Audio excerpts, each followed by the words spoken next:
Hello, everyone, and welcome back to Clarity English Studio. I'm Sarah. And I'm Mike. It's wonderful to have you all listening in today. We're so glad you could join us. We truly are. Mike, I have to admit, I'm already feeling a little hungry just thinking about today's topic. You're hungry? How come? Because today's episode is all about Christmas food. The thought alone is enough to make my stomach rumble. I know exactly what you mean. Christmas food is in a league of its own. It's delicious, special, and, if I'm being honest, one of my favorite things about the holiday season. Mine too. The aromas, the rich flavors, the big family dinners, everything about it feels so warm and festive. It really does. And before we get into all this tasty conversation, we just have a quick favor to ask. That's right. If you enjoy our podcast and want a fun, natural way to improve your English, please consider subscribing to Clarity English Studio. Just hit that subscribe button and give this episode a thumbs up. It really helps other learners discover our channel. And feel free to share it with a friend or family member who is also learning English. Thank you so much. Now, Mike, let me start with a question for you. What's the very first Christmas food that pops into your head? Oh, that's an easy one. A big roasted turkey. Turkey, a classic choice.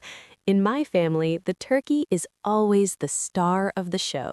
That means it's the main, most important dish, and everything else is arranged around it. I love that phrase, the star of the show. And a turkey is perfect for a big gathering, isn't it? It can feed so many people. Absolutely. Our turkey is always massive. My dad roasts it in the oven for hours, maybe 4 or 5. Wow, that's a serious time commitment. It is, but the result is so worth it. The skin gets this beautiful golden brown color and is perfectly crispy, while the meat inside is so tender and juicy. When something is tender and juicy, it's soft and easy to eat, not dry at all. Exactly. How about your family, Mike? Do you have turkey as well? We do some years, but our family's main event is usually a baked ham. Oh, ham is wonderful. What kind is it?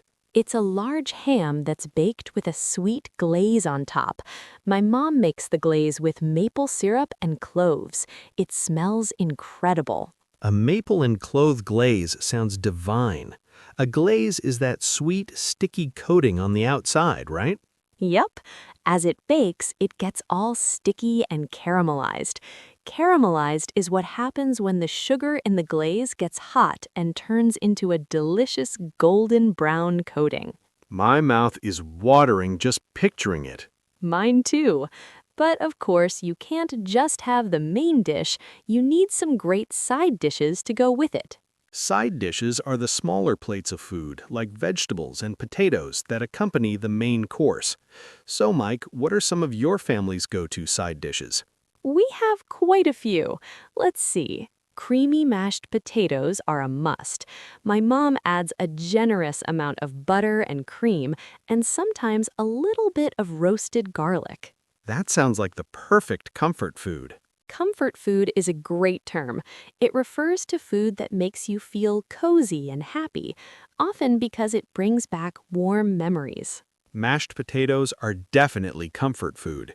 What else is on the table? We also make stuffing, which is a baked mixture of bread cubes, herbs like sage and thyme, and vegetables like onion and celery. It gets crispy on top but stays soft inside. It's packed with flavor. We call that dressing in our family, but it's the same delicious thing. We also love to make roasted vegetables. My favorites are carrots and Brussels sprouts. Brussels sprouts. Those are the little green veggies that look like mini cabbages. A lot of people say they don't like them. I know, but when you roast them, they get a little crispy and sweet. Roasting just brings out the best in vegetables. We also can't forget the cranberry sauce. It's a must-have. When something is a must-have, it means it's essential. You can't do without it. And you're right, the cranberry sauce is key. Its tart flavor, meaning a little bit sour, is the perfect contrast to the rich, savory meat. Do you make it from scratch? From scratch means you make it yourself from basic ingredients, not from a can or a box. And yes, my mom often does. She simmers fresh cranberries with a bit of orange zest. It's so much better than the canned version. I agree. It takes more work, but it's worth the effort. Speaking of effort, the amount of preparation for Christmas dinner is really something else. What do you mean? Well, my mom begins planning weeks ahead of time. She makes detailed lists of all the ingredients, checks her recipes, and schedules her shopping trips. Planning weeks in advance shows how serious it is. It has to be because it's not just one dish. It's 10 or more different things that all need to be ready at the same time. You have to time it all perfectly so everything is hot and fresh when it hits the table. I never really thought about it that way. It's like being a project manager for a very delicious project. Does everyone pitch in? Oh yes, my mom is the head chef, but we all have our jobs. I'm usually on salad duty and setting the table. My sister is in charge of desserts, and my dad's job is to stay out of the way. That's a smart move. You know the saying, too many cooks in the kitchen can spoil the broth. That's a great idiom. It means that when too many people try to manage something, it can lead to confusion and a bad result. But honestly, I love the happy chaos of it all. The kitchen is warm, there's music on, everyone is chatting and laughing, and the smells are just heavenly. I can imagine. It's the same in our house. My mom is buzzing around, always worried she'll burn something or that we won't have enough food. Does that ever happen, not having enough food? Never. We always have far too much. That's the rule of Christmas dinner, right? It's better to have too much than not enough. Definitely. Now, can we please talk about my favorite part, the desserts? Oh, me too. What kind of desserts does your family make? Well, first and foremost, there are the Christmas cookies. My mom and I spend a whole afternoon baking them together. We make gingerbread men, sugar cookies with frosting, and chocolate chip cookies. That sounds like so much fun. Do you decorate them? Of course, we use colorful icing and sprinkles. Icing is that sweet, sugary paste you spread on top. The kids have the best time decorating and eating them. I bet. What other treats do you have? My grandmother makes a traditional English trifle every year. Have you ever had one? I don't think so. What is it? It's a layered dessert in a big glass bowl. It has layers of sponge cake soaked in fruit juice, a layer of fruit, a layer of custard, which is a sweet, creamy sauce made with eggs and milk, and then it's topped with whipped cream. It's beautiful and delicious. That sounds incredible. We have Christmas pudding at our house. Christmas pudding. Can you describe it? It's a very traditional British dessert. It's a dark, moist cake made with dried fruits like raisins and currants, spices like cinnamon and nutmeg, and often a bit of brandy. It's very dense, meaning it's thick and heavy, not light and airy. We serve it warm with a drizzle of cream. That sounds so unique and special. It is. My grandmother uses a recipe that has been passed down in our family for generations. Passed down means it has been given from one generation to the next, like from a mother to her daughter. Exactly. And that's what makes food so special. It connects us to our family history. It really does. Now, what about drinks? We usually have red or white wine for the adults. For the kids, we get sparkling apple cider. It has bubbles, just like champagne, so they feel fancy and included in the celebration. That's a great idea. We do the same. But after dinner, the main event is hot chocolate. My wife makes it from scratch, melting real chocolate into milk. We top it with whipped cream and marshmallows. It's so cozy. That sounds like the perfect way to end the evening. We do something similar, but with eggnog. It's a thick, creamy drink made with milk, cream, eggs, and spices like nutmeg. We only have it during the holidays, so it feels extra special. It's all these little traditions that make the day so memorable. I think my favorite moment is when everyone finally sits down at the table. Oh, me too. The table is beautifully set, the candles are lit, and all the food is steaming and ready. And most importantly, everyone you love is finally all together in one place.